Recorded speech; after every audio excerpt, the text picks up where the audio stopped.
What's up, YouTube? It is your boy JB, and I am here today with a review for Life After Lockup, also known as Love After Lockup, season number 2, episode number 50. Please, for Love After Lockup next season that is coming in the summer, can it be season 3? Let's go ahead and get into this video. The episode was titled The Final Straw. It was the final straw for a lot of people in this episode. So you guys, let's go ahead and just jump right into this episode review. Alright, you guys, so I'm going to start up with the small stuff in this episode. So we're going to first start out with Clint and Tracy. So Clint and Tracy has decided to go to rehab. Congratulations, Tracy. Hopefully your husband is inside in the next room. Actually, hopefully he's in the same room with you because Clint needs rehab as well. Let's not forget that. Clint needs rehab. He might not be doing the hard drugs like Tracy, but he's definitely on some drugs. Brother man is a tweaker. So, they're heading to Texas so she can go to rehab. They call Alice on the phone. Alice is, trying to give Tracy some moral support and just tell her that we're here for you, we got you. Cool. They pull over on the side of the road. I'm like, what the hell did they pull over for? Did she gotta pee? And then they looking at the power plant and behind them. I'm like, that is, that's not good, whatever. So then they finally make it to Texas. Tracy, they let us know that Tracy only stayed in rehab for 24 hours and she dipped out. I'm like, damn, Tracy, you weren't even in there long enough to detox. But then after the episode ended, they went back and said that, she went back to rehab and she completed 45 days. Congratulations to Tracy for that one. I think Tracy should have stayed for longer than 45 days, just keeping it real with you. I know 45 days, that's like 2.5 months almost. I think Tracy should have gone for 90 days. I really do. As bad as Tracy looked and, her to be going from crack to meth, I think Tracy needed at least 60 to 90 days in rehab. I just really think that would have done. Maybe 45 days was good for Tracy. I don't know. But, just looking at the condition that she's in and her, her physical state, Tracy needed longer in rehab. But, I mean, again, like I said, 45 days, it was good enough for Tracy. Congratulations to Tracy. Now your husband needs to get some fucking help. Because I'm in Tracy and Clint. They're both tweakers. Now, I don't think that, again, like I've been saying for the last few weeks, I don't believe that they should be with each other. Absolutely not. But yeah, that is it for Clint and Tracy, you guys. So we're going to move on to the next couple. All right, you guys. Next up is Marcelino and Britain. So, Brittany got a letter from the court. Now, the letter from the court was just telling her that they denied her, she wants to get, find contact with her other 2 kids. They denied her. So Marcelino said, let me look at the letter. And when he looked at the letter, it showed that, it was a box check that said abuse and, what was it checked? Neglect and abuse. And he asked her, why was that checked? And she said, when I talked to the person about this, they told me it was because of the, the DRUGS. And, it's crazy to me that the courts want to say that Brittany, neglect or abuse, but the father of her kids is a pedophile, a child molester, a predator in every sense of the word, but y'all wanted to, possibly put the kids in his care, in his custody. That's a little asinine and backwards to me, if you ask me the truth. Why would you want to put the kids in the arms of someone who slept with their underage mother and got her pregnant not once, but twice? The court system these days are like truly, truly fucked up. But she's not going to give up on her kids. She's going to have to go to court and she's going to have to explain to the judge. Now, I mean, if she takes, footage of this show with her, that could definitely benefit her and help her. The judge can look at this and be like, okay, you did go to prison for drugs and whatnot. You got your life together. So, now I don't know, when it comes to those kids, I just have when it comes down to the kids, I don't know how I feel about her having contact with the kids. I'm not saying she shouldn't have contact with the kids. What I'm saying is, you don't want to disrupt those kids' lives. That's what I'm saying. In a nutshell, you don't want to disrupt those children's lives. But, all's well all's well that is well. And I hope it does. I hope everything does work out for Brittany. To be honest with you guys, despite me saying don't disrupt the kids' lives, because you don't know what kind of toll that they have on those kids' psyche. So I just want what's best for both Brittany, the kids, and her family. So let's move on to the next couple. Next up, Andrea and Lamar. Andrea and Lamar. So you guys remember, it wasn't last week's episode, it was the week before, where Andrea was talking to Lamar about, them letting the kids vote for where they live, either LA or Utah.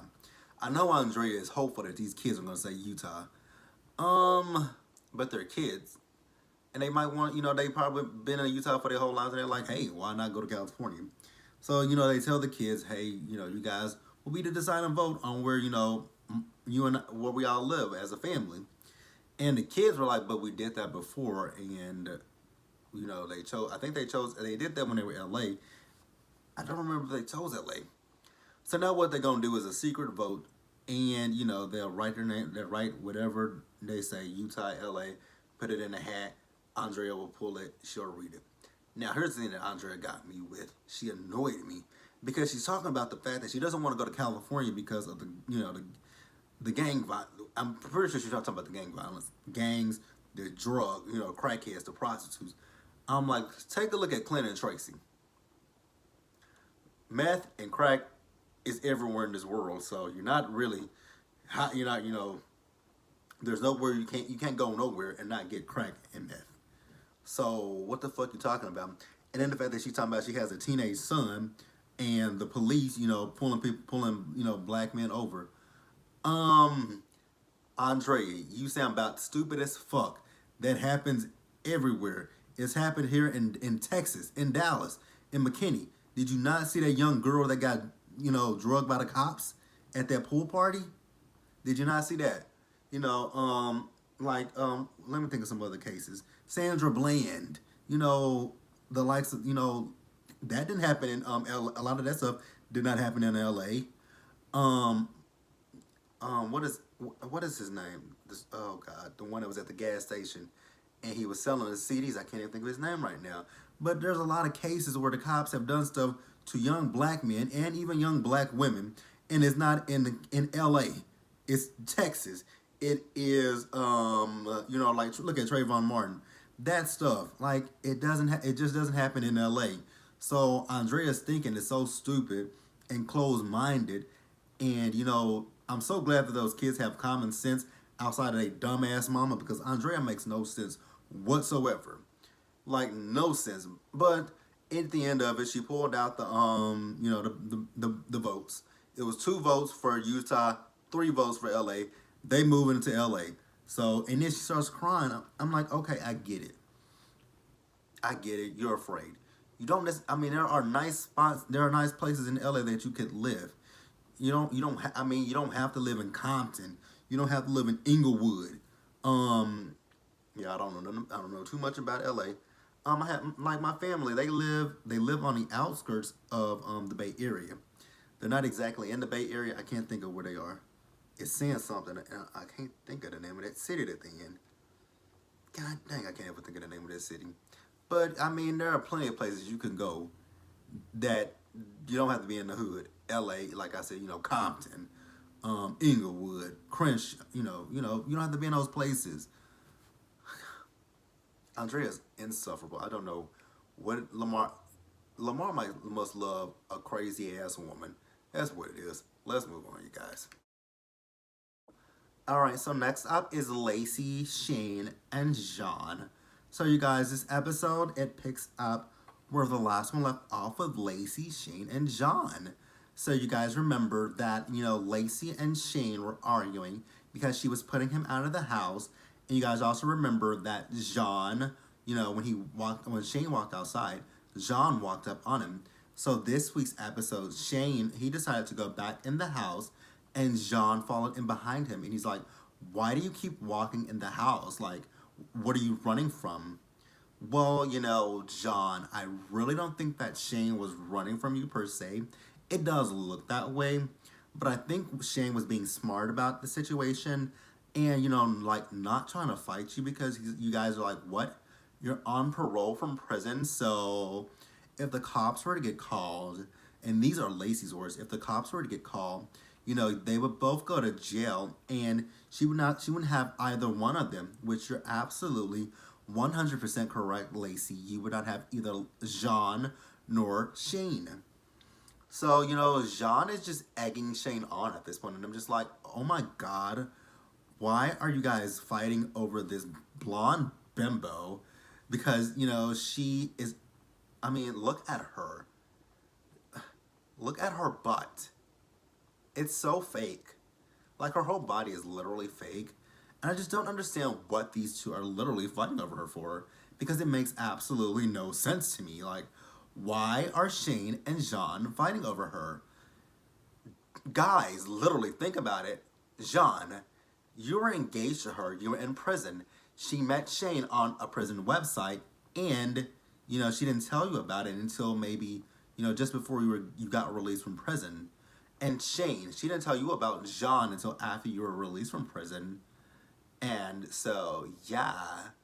And Jean, she married Shane, after you and her she broke up with you. And Shane, you married a woman that was with another man. She didn't tell you about that other man, and you still married her anyways. So you guys are like both seriously stupid as hell.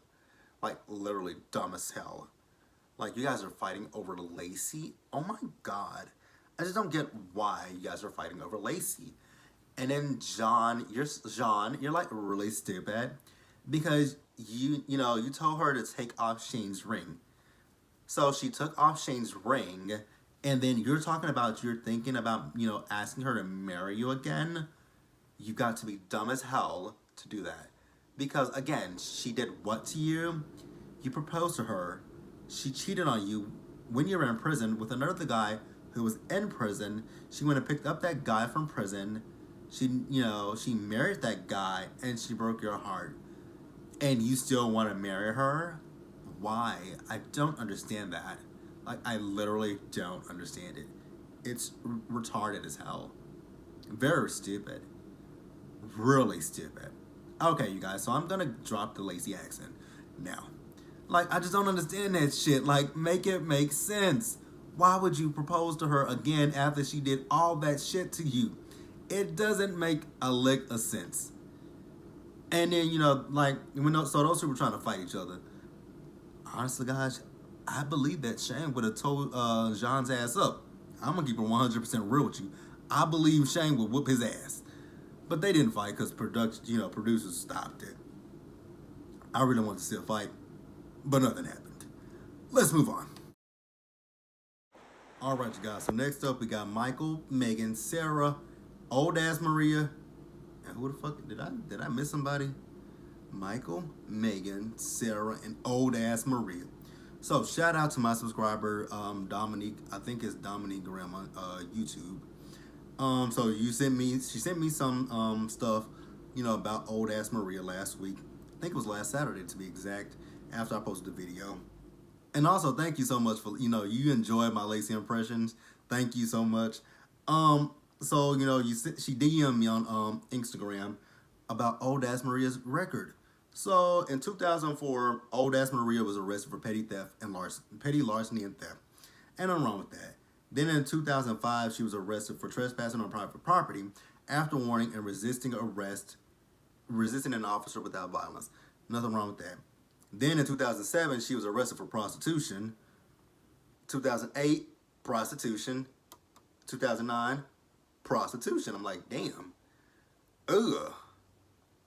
And then in 2019, last year, she was arrested for battery on a person over 65 years of age. And her mugshot was below. God, is she ugly as fuck. Ugly as the fuck. Ugly as the fuck. And then let's get a little bit deeper about old ass Maria.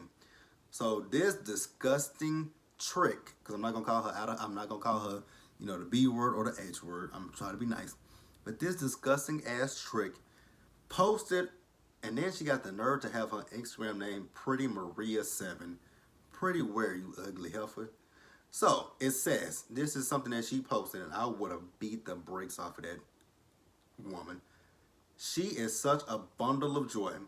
I hope she enjoyed her B-Day and the gifts at Sarah Simmons. Stop playing roles you cool with the shits.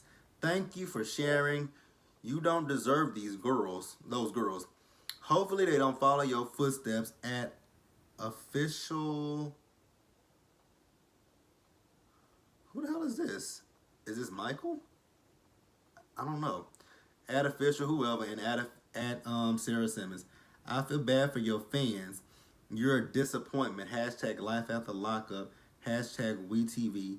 And she used the throwing up emoji, and she used the emoji where the eyes are kind of squinted and they're the laughing emoji almost.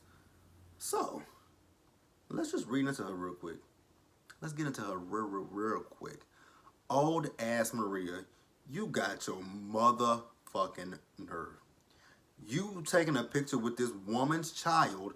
You are on social media talking about she don't deserve her kids. Oh baby, you right. You got the right person. You got the right person because Sarah put on that black scent so well.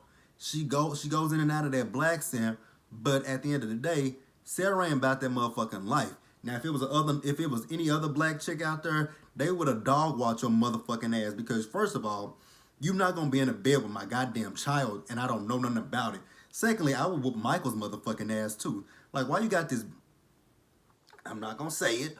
Why you got this woman around my motherfucking kids? I met the woman once. The heifer wanted to fight me. Now, I should have beat her motherfucking ass, and I should have beat your ass too. And I should beat your ass now for having my kids around her. Why the fuck are my kids around this woman? And why the fuck does she feel that she can come at me any kind of motherfucking way about my goddamn kids, telling me I don't deserve my motherfucking kids? Like, I'm sorry. Like, that got under my skin when I saw that.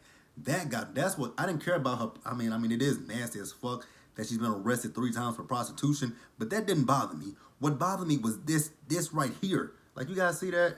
That's what bothered me. Like, oh my God. I hope she enjoyed her B-Day and the gifts. Cool. If you want to buy my baby some gifts, that's fine. We'll take it. But to go and say, stop playing roles you cool with. You cool with the same motherfucking roles, Maria. Shut the fuck up. Shut your old ass up. You cool with the same roles, because I'm sure you saw the episodes. I'm sure you saw that Sarah said that they had sex. I'm sure that you saw he went to see Megan. So you with the shits as well. So don't sit there and try to play like you ain't with the shits. You with the shits. And then in the episode where we were introduced to you, Michael said that you cool with him sleeping with other women. And so I'm pretty sure so don't try to sit here and play like you not with the shits, because you are what? With the shits. Shut the fuck up. Oh, anytime that you feel bad for her fans, well, at least she has fans. You don't. Nobody likes you. Go the fuck away. WeTV, if y'all bring them back, exit out that old ass lady. Oh, that pissed me off. I would have beat the brakes off of her motherfucking ass. I swear to God. It would have took God to come down here to get me off of Maria's ass. Because I would have beat the shit out of her if I was a woman. I would have beat the brakes off of her. I would have knocked these ugly ass braids out of her that's in her mugshot. And I would have knocked... So let's go ahead and just get into their segment. So we hear somebody singing in the studio. I'm like, oh my God, that's Megan. Then I said, what the fuck is she singing? That sounded a mess to me. So Michael, she asked him, so why did you go ghost on me? Why do you care? These women are stupid. Why do you care, Megan? Why do you give a fuck why he went ghost on you? He went ghost on you. You go ghost on him. He come in the studio and be like, I don't know who the fuck that nigga is. But no, she gonna follow him behind him. Then he's talking about, he had a hard time seeing the girls. You did that to yourself, sir. And, he's telling her that he's in a relationship with another girl. And she gets mad. I'm like, common sense would have told you that, right? If he went ghost on you for a few months, what do you think he's doing? He's not twiddling his thumbs. I mean, unless he's back in jail, he's got another woman. And he tells her he loves old ass Maria and that he wants them to be friends. No, sir. I wish the fuck we would be friends. The fuck? So then we see Michael, he's down there in Miami with old ass Maria. And we also found out at the end of the episode, he's moved to Miami with old ass Maria. And old ass Maria is stupid as fuck, talking about Michael don't keep nothing from her. She got she had his passcode to his phone. You never heard of something I like to call delete? Like, you can delete text messages. You can delete, especially in text message threads, you can delete stuff out of the thread. Like, if he has an iPhone, which he does, you can delete stuff out of the thread. So, yeah, you sound hella motherfucking stupid. And then Sarah sounds even dumber. So, she was talking to the producers. She was telling the producers that, the baby asked, was her father dead? I'm like, what? Where would she get that from? Sarah, did you say that Michael is dead to you? Because that sounds like something that sounds like something that probably been said for her to ask that question. And that is a very random question to ask. Is he dead? Then we saw her take a pregnancy test. Do I think Sarah's pregnant? Who knows? Who cares? If she that fucking stupid to get pregnant by him again, girl, go away. They also said that they are still married to each other. Oh my God. Whatever. Let's move on. All three of them women are dumb as hell. Let's move on. All right, you guys. Let's close out this season with Angela and Tony. Angela and Tony. So Angela, she goes to the hotel room where Tony is. She feels bad for the way that she treated Tony the night before. So she knows, I'm sorry, Tony. Are you in here by yourself? I may have overreacted to everything the night before. You think, Angela, what did you think he was going to do with a stripper? Pray that you get out the strip club? Okay, Angela. Whatever you say, sis. So, Tony's talking about he doesn't want to see Angela before the wedding. I'm like, the tradition is you shouldn't see the bride in her dress before the wedding, but, okay. I thought the tradition was you shouldn't see the bride in her dress before the wedding. But, and Angela went in her dress and shut up. So Angela goes to get her makeup done. I'm just like, ooh, you can put makeup on a horse and it's still a horse. I'm not calling Angela a horse, but I'm just saying. So, so Donna Faye and Brenda, her friend asked, so did Tony give the hookers, his room number? She says, well, no, because I went to a room and he was in there by himself. And then they're like, so why are you doing this, Angela? Because, he's going to make you out to be a fool. I'm like, exactly. And she's like, she feels like, the fact that him and her getting married today is going to change him. I'm like, says who? If a man is cheating, if someone's a cheater, you think that a few vows before God is going to change them? It ain't. So Donna Faye says, so what do you think about Tommy? Because, Tommy's still in love with you. She's like, I don't want to talk about that, Donna Faye. I just don't want to think about that. Of course you don't. So then we see the wedding gets underway. Does anyone have anything that, if anyone knows any reason why these two should not be joining the holy matrimony, for speak now or forever hold your peace? Well, I guess Donna Faye and Tommy are going to hold their peace while Skeleton, Tony, and Angela get married. Well, actually Skeleton ain't getting married to them. Skeleton is Andre, because Andre looked like a goddamn skeleton in that suit. That suit was too big for him. I'm just like, you know what, I'm not even going to judge him, because I know he just got out of prison, so I'm not going to go there. So, at the reception, I'm like, Tommy must be drunk as fuck, because he says, you two are the most beautiful thing that I've ever saw. I'm like, someone has had a lot to drink, haven't they? So then we see 48 hours later, we see that Angela is talking to the producers, and the producers are trying to, wrap up her interview. And, Angela has gone through Tony's phone. He's been acting funny lately. And, she took his SIM card out of his phone and downloaded it into her phone again. And I'm just sitting there like, Angela, you're dumb. What happened the last time you did that? Okay, so she reads them. And the producer's like, Angela, can we kind of finish up and then you can go back to that? So she calls Tony. Look, dude, I read the fucking messages, dude. Don't fucking play with me. Don't play me like I'm hate doing Angela's voice sometimes because it hurts. Oh shit, god damn. Give me a second, you guys. Oh shit. Look, I read the fucking messages, dude. Don't play fucking stupid with me. Quit the stupid shit.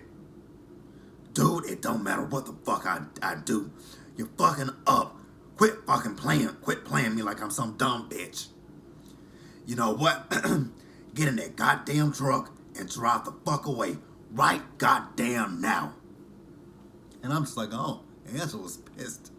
Because you can hear that smoker's voice coming through. So, you know, she goes home and she changes the locks on the door. I'm like, Angela, you can change the locks all you want to. We know you're going to let Tony in. You know what? This is a way for y'all to bring them back for next season. Y'all ain't slick.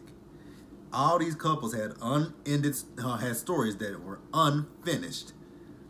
So, well, actually, Andreea and Lamar's story was finished. God, please don't bring them back. Brittany and Marcelino's story was finished. Don't bring them back either.